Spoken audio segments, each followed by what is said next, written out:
our situation in Finland is quite different from the Europe.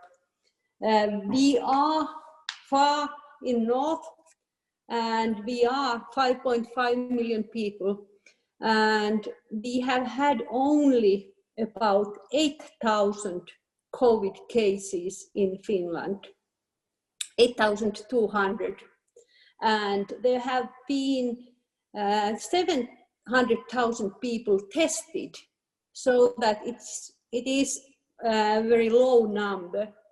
And we also have had only 335 deaths due to coronavirus, so that we really have been lucky. Why we have been lucky? It might be that our social distancing is one thing.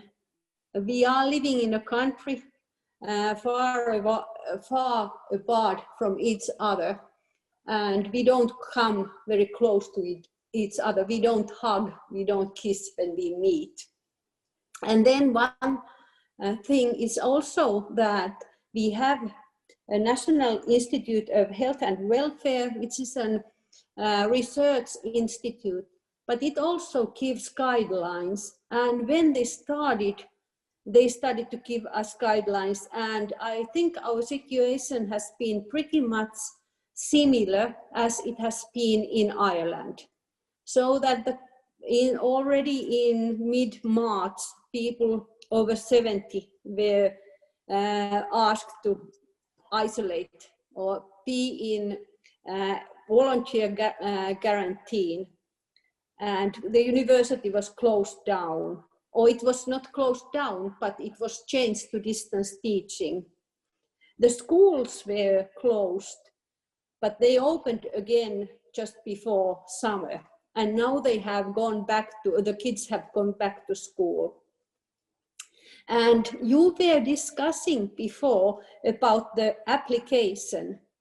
We have had the application since Monday, and one example of the Finnish mentality is that during the first 2 days, more than 1 million people from 5.5 million people launched the application, which means that it will give you good feedback if you are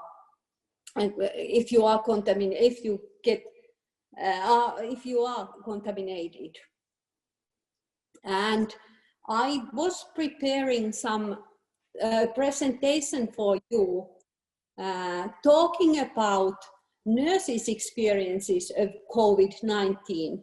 I think that you will get these few slides after this webinar, but it was very interesting that our Nurses Association asked 9 nurses working in the Helsinki University Hospital with corona patients to write 1 week a diary about their experiences.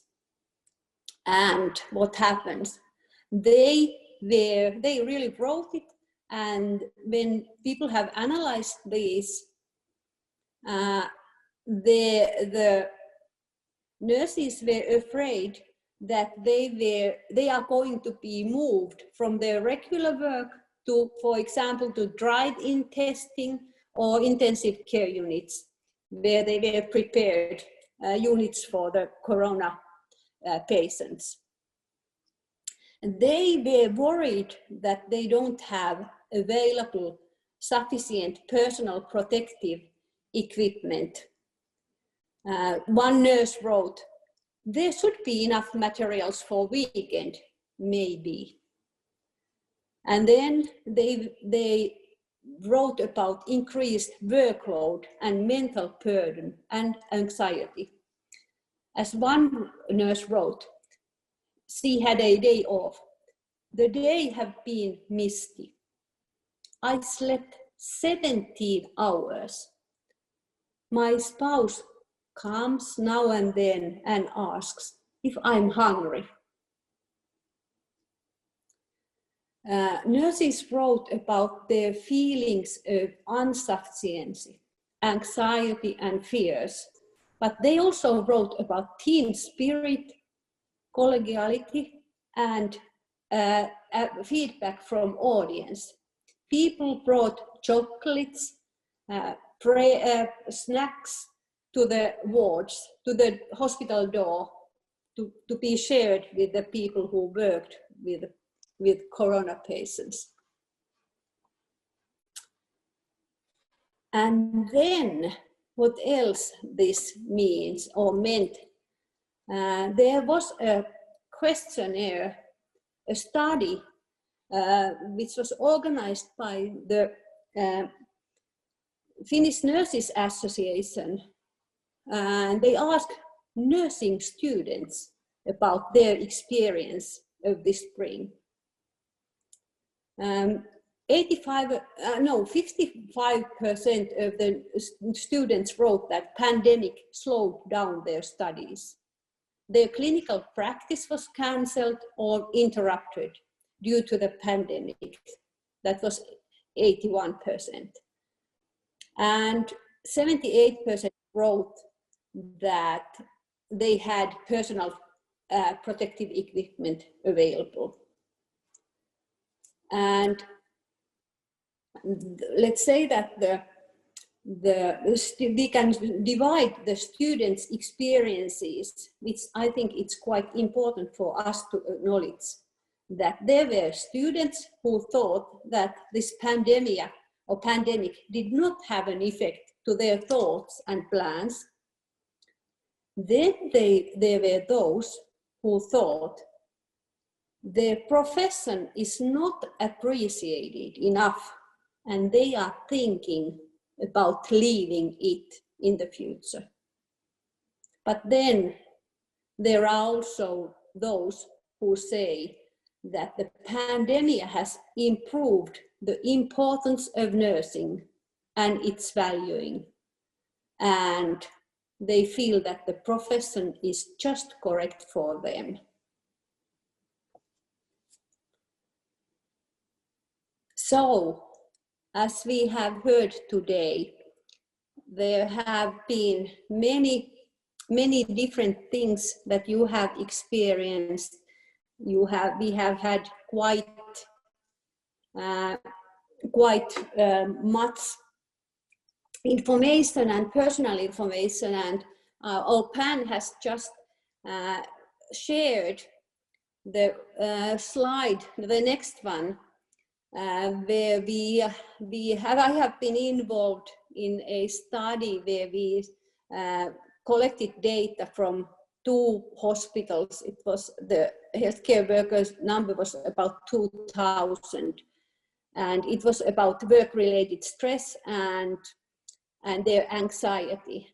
And when I say it short, the healthcare workers, over 1/3 of the staff had fears that they will be transferred to a new unit of work. And almost 40% feared that they would get the corona infection in their work. And more than half, 55%, were afraid that they would infect their family member. And of course, these results also give some increased numbers of work-related stress and anxiety. But you probably will be able to read more about these results in the near future. And please, Pan, put the last slide.